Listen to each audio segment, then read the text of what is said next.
Dad wrote Jonathan's best man. Firstly, may I start by thanking Jonathan for giving me the honour of being his best man. Jonathan asked me to be best man many years ago, and after changing the bride's name many times, Ceri is the chosen one. I'd also like to thank Jonathan on behalf of the bridesmaids for his kind words, and also say how wonderful they look. But it would be unfair of me not to say how beautiful our bride, Ceri, looks today. I know Jonathan has told me he can't believe the fact he's marrying such a beautiful girl as Ceri, and from his past experiences, nor can I. My first memory of Jonathan was at King Henry David Comprehensive School, aged 14. Jonathan was always mad on football, and was everybody's friend. Not because of his looks or his charm, but because he was so sad he brought a ball to school with him every day on the bus. Back in those days, we were all still waiting for Jonathan to make his first tackle. And from rumours I hear, we're all still waiting today. As time passed, myself and Jonathan not only shared our love of sport, but the fact that we were both vertically challenged. Being the shortest in our year, our parents tried everything. Jonathan's mum Ruth felt the Welsh pitch was the answer. And I can vouch for the fact they did work. It was a pity poor Jonathan used to get him pinched off him by yours truly. The abiding memory of Jonathan from his teenage years was his adoring love of Ian Rush, the Liverpool and Wales footballer, who was arguably the best footballer Wales had produced since John Charles. Now, we've all been in the back garden, playground, or the park pretending to be our hero, and Jonathan was no different as he performed his skills as Rushy. It was not long before Jonathan was styling his hair the same as Rushy with a bit of a spike. But his true infatuation of Rushy was discovered by a few of his close friends. But Jonathan signed pictures on the bedroom wall from Rushy. On a closer look, he spotted a similarity in the writing of that of Jonathan's. All of the pictures were signed to Jonathan, best wishes, Ian Rush. Fair play, the signatures were a good copy. It was not long before myself and Jonathan moved to Pontypool College, and our friendship grew during this period. And as one of the older members of the gang, Jonathan was our driver in his little red Fiesta. Somehow Jonathan passed his driving test without the understanding he needed to stop at roundabouts. Jonathan then moved on to the University of Glamorgan, where his friendship with Di blossomed. I think Di took him out on many drunken nights and got him into his bad ways. It's all Di's fault. Jonathan then moved on to Weston, where he made lots of friends, and probably this is Jonathan's greatest asset. He makes friends wherever he goes. His closest friend while in Weston became Handbag. Strange name to pick a friend, but his name is Handbag. Matthew, as his proper name is, and Jonathan became inseparable. I believe that Handbag has always searched for friends who share everything, food and women included. That's something you've got to look forward to in marriage. Jonathan has told me that many times there is 3 of them in the relationship. Is that correct, John? Yes. Ceri, John, and Handbag. After a couple of years away from Wales, Jonathan moved back to Wales and mastered the art of becoming a natural council employee, always late for work and everything else in life. In fact, in all the time I've known him, I can honestly say this is the first time I've known him to be early or even on time or organised. So well done, John. Our friendship grew stronger as we both, as Jonathan moved to Pontypool, where we both still live today. As you can see from his permanent tan, Jonathan moved to the sunnier side of Pontypool.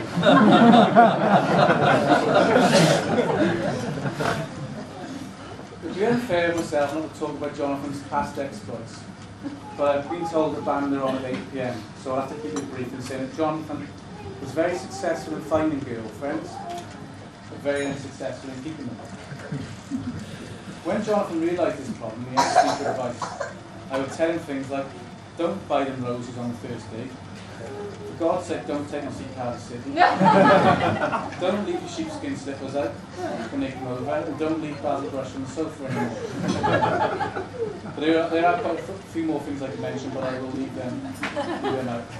After years of advice, I gave up and left Jonathan to make his own way.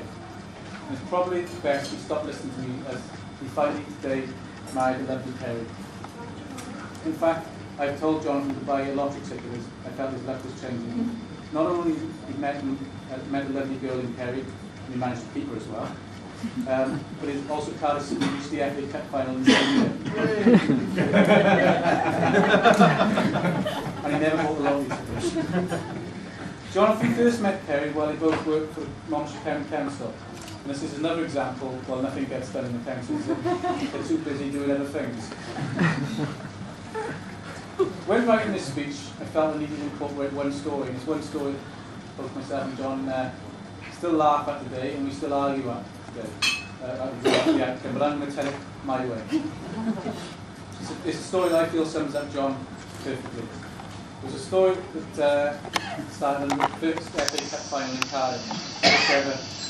First ever event there, Cup final, was an historic occasion. I received a call from my father. Did I want a ticket to go to see the first ever game? £10 ticket from the Welsh Rugby Union. I could not turn it down, so I said yes. My next phone call came was to Jonathan. He said he'd come down and watch the game in the pub and try and get us a ticket to see the Rugby Arsenal, who we supported before becoming a Bluebird fan. We arrived in Cardiff, and whilst milling through the crowd, Jonathan heard a guy offering 2 genuine tickets.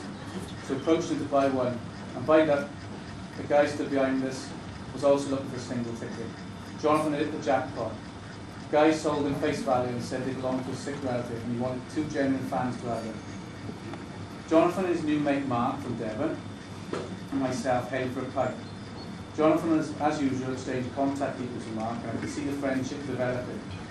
Mark explained he camped out for 3 days and searched everywhere for a ticket, but to no avail. He could not believe his luck, being a lifelong Liverpool supporter and being able to witness such an historic occasion. Whilst walking to the game, Jonathan, as usual, started talking to a young couple who had been camped outside the ground for a week, looking for a ticket. Jonathan said him and Mark had just bought 2 tickets at face value. They asked if Jonathan could help. As usual, Jonathan was, like he is in life, with only too willing to help. He approached the many touts with his newfound experience in the art of ticket purchasing. He managed to find a couple of 2 tickets and negotiated a price of £150 each, which was double the face value, but the couple were happy. Jonathan brokered the deal and exchanged cash. I happened to look at the tickets and compared them to mine, and the only thing about the tickets were they were genuine fakes. I believe Jonathan's dream of working in the world of corporate sports entertainment ended that day. The game was to take another twist as Jonathan and his new mate Mark set off to the game together, and I made my way to my seat at the other end of the ground. I arranged to meet the pair outside Wimpy, and at the end of the game passed by, and I returned to my chosen meeting point. I could see Jonathan, but as I approached, I could see no Mark. I questioned Jonathan what had happened. Jonathan explained that around half-time, Mark had got up to go to the toilet, and that was the last time he was ever seen by Jonathan. I personally believe the very loud clapping, colourful language of Jonathan had got the better of him, and he decided if that was the only seat left in the house, in the Millennium Stadium, he'd rather watch the game and will fully understand Mark's decision. Is that right, Di? Anyway, I hope you've enjoyed my speech about Jonathan, and I can assure you that none of the material was from the internet, as it don't make people like Jonathan in cyberspace. He's a top friend, and Ceri is a very lucky girl, and they make a great couple, and I'm so glad to have them both as friends. Finally, I'd like to say a thank you to everybody for coming today and joining the newly happy couple in their celebration, and I'm sure you'll agree they make a fantastic couple. Ladies and gentlemen, will you all join me in a toast to the happy couple? May their love last long. Jonathan and Ceri.